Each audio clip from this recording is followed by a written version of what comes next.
নমস্কাৰ, মই ৰাকেশ দাস। আজি আলোচনা কৰিম পঞ্চায়ত নিৰ্বাচনত যিসকল প্ৰাৰ্থীয়ে ইতিমধ্যে হাৰিছে, মই তেখেতসকলৰ লগত আজিৰ এই ভিডিঅ'টোত আলোচনা কৰিব বিচাৰিছোঁ। বহু প্ৰাৰ্থীয়ে মোক ৰিকুৱেষ্ট কৰিছে, মোক মেছেজ দিছে, ফোন যোগেদি মোক সুধিছে যে মই এবাৰ পঞ্চায়ত নিৰ্বাচনত ইমান নিয়াৰিকৈ মই অংশগ্ৰহণ কৰিছোঁ, কিন্তু মই জিকি আহিব নোৱাৰিলোঁ। মোৰ চাগে ক'ৰবাত ভুল হৈছে। মই তেখেতসকলক ক'ব বিচাৰিছোঁ যে আপোনালোকে হাৰিছে এনেকুৱা ধৰণৰ কথাবোৰ নাভাবিব। মই আগতেও কৈছিলোঁ যে নিৰ্বাচনত হয় জিকিম, নহ'লে কিবা এটা শিকিম। এতিয়া কথাটো হ'ল আপোনালোকক মই শুভেচ্ছা জনাইছোঁ যে চাওক, জীৱনত হাৰা জিকা কিমান মানুহে অংশগ্ৰহণ কৰিছে। আপোনালোকৰ ৱাৰ্ডতে হয়তো ক'ৰবাত 10জনে পাৰ্টিচিপেট কৰিছে, ক'ৰবাত আৰু বেছি মানুহে পাৰ্টিচিপেট কৰিছে, কিন্তু জিকিবতো এজনেই আৰু বাকী 9জনেই হাৰিব লাগিব, বা সেইটো এটা চিষ্টেম আছে, জয়ী এজনেই হ'ব পাৰিব।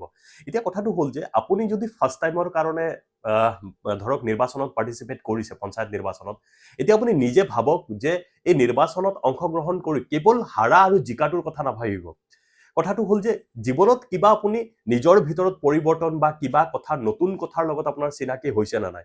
এতিয়া কথাটো হ'ল আপোনাৰ ফাৰ্ষ্ট এক্সপিৰিয়েঞ্চ। প্ৰথম কথা হ'ল আপুনি কেতিয়াও আগতে নিৰ্বাচন খেলা নাছিলে, আপুনি ফাৰ্ষ্ট টাইমৰ কাৰণে এইবাৰ নিৰ্বাচন খেলিছে।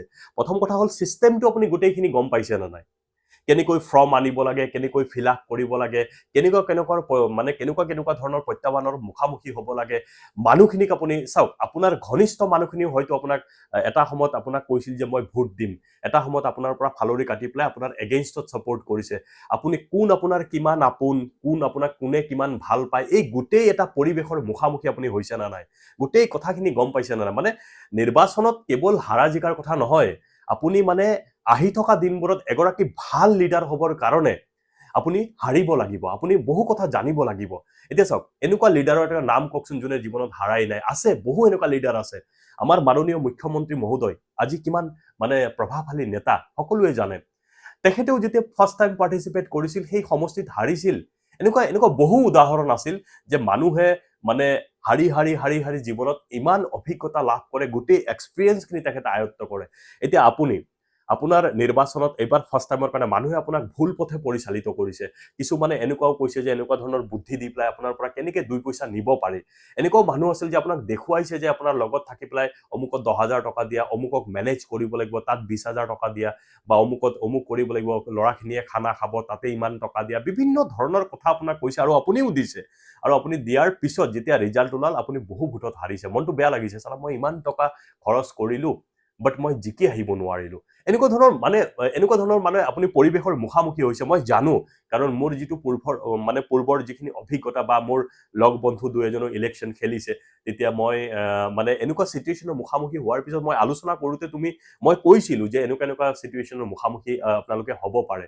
বাট আপুনি চাগে এইটো ফেচ কৰি আছে, বা মই যিখিনি কথা কৈ আছোঁ এই কথাখিনি হয়তো আপোনাৰ মনৰ লগত মিলি আছে। বাট আপুনি আপোনাক মই মোৰ ফালৰ পৰা মই ক'ব বিচাৰিছোঁ যে আপুনি মনত দুখ নকৰিব। আপুনি নেক্সট টাইম যেতিয়া নিৰ্বাচন খেলিব বা আপুনি পাৰ্টিচিপেট কৰিব, নেক্সট টাইম আপোনাক মানুহে বিপথে পৰিচালিত কৰিব নোৱাৰিব। ক'ত কিমান টকা দিব লাগিব আপুনি অলৰেডি গম পাইছে। কেনেকুৱা ধৰণৰ আজি মানুহে আপুনি এইবাৰ ফাৰ্ষ্ট টাইমৰ কাৰণে আপুনি মানুহক যিমান ৰিকুৱেষ্ট কৰিছে, মই এইটো নাজানো, কাৰোবাক কৈছে ভাষণ শিকাই দিয়া, কাৰোবাক কৈছে ক'ত কেনেকৈ মেনেজ কৰিব লাগিব, কোনোবাই নিজৰ স্বাৰ্থৰ কাৰণে হয়তো অপজিশ্যনৰ পৰাও পইচা লৈ থৈছে, আপোনাক হৰুৱাব লাগিব, আপোনাক এটা ভুল পলিচি দি দিছে, আৰু সেই পলিচিত আপুনি ইলেকশ্যন খেলিব গৈ পেলাই আপুনি হাৰি থাকিলে। এনেকুৱা হৈছে, কিন্তু আপুনি শিকিছে কোন মানুহে আপোনাক সৎ পৰামৰ্শ দিছে, কোনে আপোনাক বিপথে পৰিচালিত কৰিছে, আপোনাৰ পৰিয়ালৰ মানুহে আপোনাক কিমান ছাপোৰ্ট কৰিছে, এনেকুৱা ধৰণৰ কথাবোৰৰ লগত আপুনি চিনাকি হৈছে।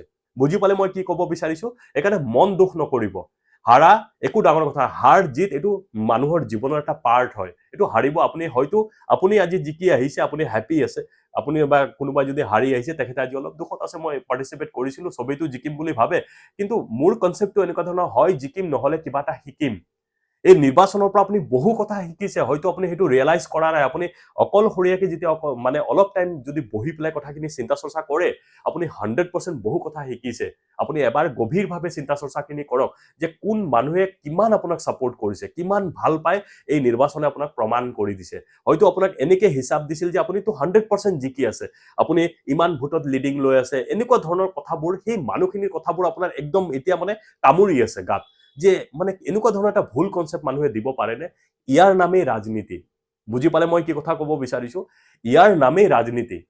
যদি ৰাজনীতি নাথাকিলে সঁচা অৰ্থত যদি আপুনি অলপ হ'লেও কূটনীতি নাজানে তেতিয়াহ'লে ৰাজনীতি কৰিব নোৱাৰিব আৰু ৰাজনীতি মানে একচুৱেলি চতুৰ মানুহৰ খেল এইবিলাক মানে যে এনেকুৱা কিছুমান মানুহ আছে পলিচি এনেকে মেকিং কৰিব মানে আপুনি সেইটো মানে আপুনি ভাবিবই নোৱাৰিব এনেকুৱা ধৰণৰ খেলো খেলিব লাগে বুলি একো নাই আপুনি নেক্সট টাইমৰ কাৰণে যদি প্ৰিপেয়াৰ হয় তেতিয়াহ'লে আপোনাৰ এইবাৰৰ যিটো অভিজ্ঞতা সেই অভিজ্ঞতাই আপোনাক পৰৱৰ্তী সময়ত আপোনাক যথেষ্ট সহায় কৰিব আৰু আপুনি এইবাৰ বহু কথা শিকিলে আশা কৰোঁ অহাবাৰৰ কাৰণে যদি আপুনি নিৰ্বাচন পাৰ্টিচিপেট কৰিম বুলি ভাবিছে তেতিয়াহ'লে প্ৰিপেয়াৰ কৰক আপুনি সকলো ক্ষেত্ৰত আপুনি আগবাঢ়িব লাগিব আৰু বিশেষকৈ মানে আপুনি এইবাৰ পলিচিখিনি আপুনি নিজে মেকিং কৰিব আপুনি কোন কোন বিশ্বাসী মানুহ আছে গোটেই কথাবোৰ আপুনি গম পালে কোন মানুহে ছাপোৰ্ট দিছে সেই মানুহখিনিৰ লগত আপোনাৰ টিমটো লাগিব কাৰণ ৰাজনীতিত যদি আপুনি বৰ্তি থাকিব বিচাৰে এই আপোনাক যিখিনি এটা টিম বনাব লাগিব বিশ্বাসী মানুহ লওক এনেকৈ পৰিচালনা কৰি লওক আৰু এইখিনিতে মই ক'ব বিচাৰিছোঁ মোৰ এই স্ক্ৰীনত দিয়া যে ভাষণ অভ্যাস নামৰ কিতাপখন এই কিতাপখন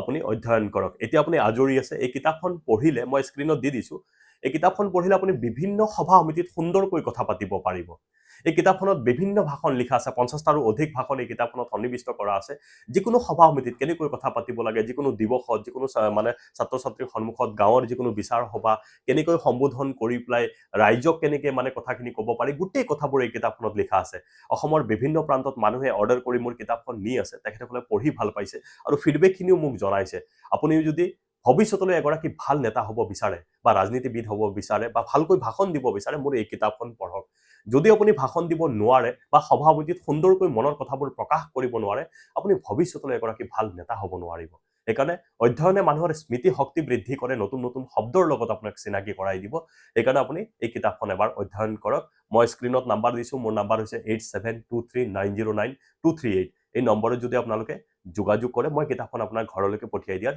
ব্যৱস্থা কৰি দিম ধন্যবাদ নমস্কাৰ মই দীপাংকৰ বৰুৱা ডিব্ৰুগড়ৰ পৰা কৈ আছোঁ আৰু মোৰ হাতত এখন কিতাপ আছে কিতাপখনৰ নাম হৈছে ভাষণ অভ্যাস আৰু ককাইদেউজনে লিখিছে ৰাকেশ দাস ককাইদেউজনে কিতাপখন লিখিছে আৰু এই কিতাপখন পঢ়ি মই বহুত ভাল পাইছোঁ আৰু এই কিতাপখনৰ কথা ক'ব গ'লে ৰাজনৈতিক আৰু সামাজিক আৰু লগতে নৱপ্ৰজন্মৰ ল'ৰাৰ কাৰণে এই কিতাপখন উপযোগী এইটো কাৰণে মই ভাল কৈছোঁ যিহেতু এই কিতাপখনত ভাষণৰ ওপৰত কিতাপখন লিখা হৈছে যিহেতু আজিকালি মানে ভাষণ দিবলৈ হয়তো কিছুমান ব্যক্তি বা মানুহৰ কম বুলি ক'লেও ভয় ভাৱ এটা থাকে ভয় লাগে কিন্তু এই কিতাপখন পঢ়াৰ পাছত মানে সেই ভয় ভাৱটো মানুহৰ নাইকিয়া হৈ যাব এই মৰমৰ ককাইদেউজনে বৰ ধুনীয়াকৈ এখন কিতাপখন লিখিছে ৰাকেশ দাস ককাইদেউ আৰু যদি আপোনালোকক এই কিতাপখন যদি আপোনালোকক লাগে তেনেহ'লে মই ওপৰত স্ক্ৰীনত নাম্বাৰটো দিছোঁ সেই নাম্বাৰটোত আপোনালোকে কল কৰি এই কিতাপখন আপোনালোকে সংগ্ৰহ কৰিব পাৰিব ধন্যবাদ নমস্কাৰ মই পনাকণ দাস গুৱাহাটীৰ পৰা কৈছোঁ মই ভাষণ অভ্যাস নামৰ কিতাপখনৰ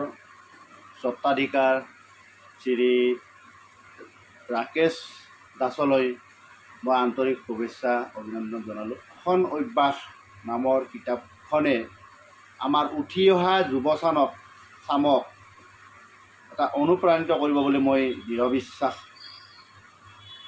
কৰোঁ কাৰণ এই কিতাপখনৰ পৰা বহুতে জ্ঞান লাভ কৰিব পাৰিব সভা সমিতিয়ে কেনেদৰে ভাষণ দিব লাগে তাত তন্ন কৰি কথাবোৰ লিপিবদ্ধ কৰা আছে নমস্কাৰ মই নিশা ডেকাই নাওকটাৰ পৰা কৈছোঁ এইকেইদিনতে মই এখন নতুন কিতাপৰ লগত চিনাকি হ'লোঁ কিতাপখনৰ নাম হৈছে ভাষণ অভ্যাস এই কিতাপখনৰ অধ্যয়নে মোক বহুতো নজনা কথা শিকালে আচলতে সভা এখন চলাই নিবলৈ বা সভা এখনত উপস্থিত মানুহখিনিক সম্বোধন কৰি তাৰ বিষয়বস্তুবোৰ ভালকৈ উপস্থাপন কৰিবলৈ যিখিনি আমাক জ্ঞানৰ দৰকাৰ এই জ্ঞানখিনি আমি এই কিতাপখনৰ জৰিয়তে পাব পাৰোঁ আমি বা আমাৰ নতুন প্ৰজন্মই এই কিতাপখনৰ দ্বাৰা যথেষ্ট লাভান্বিত হ'ব বুলি মই আশাবাদী নমস্কাৰ মোৰ নাম মুকুট আহমেদ মই এই ভাষণ কিতাপখন মই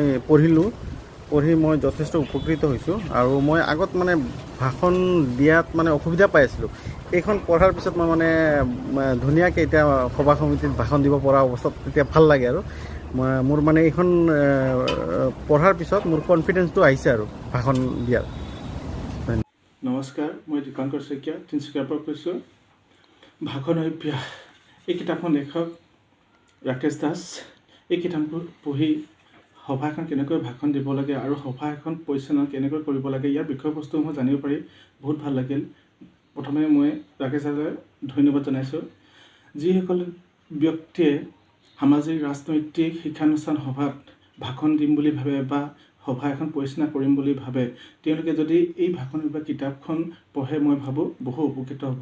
ধন্যবাদ।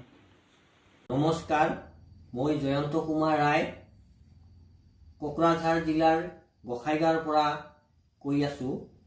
মই ইতিমধ্যে অৰ্ডাৰ দিয়া ৰাকেশ দাসৰ ভাষণ অভ্যাস নামৰ কিতাপখন পাই গ'লোঁ আৰু এই কিতাপখন পঢ়ি মই অনুভৱ কৰিব পাৰিছোঁ যে আমাৰ ছাত্ৰ ছাত্ৰীসকলে বহু সময়ত ভাষণ দিয়াৰ ক্ষেত্ৰত অসুবিধা অনুভৱ কৰে।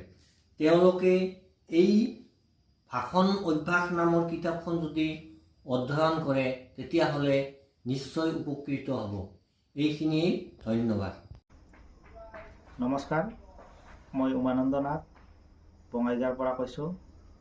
ৰাকেশ দাসে লিখা এই ভাষণ অভ্যাস নামৰ কিতাপখন পঢ়ি বহুত নজনা কথা জানিব পাৰিছোঁ।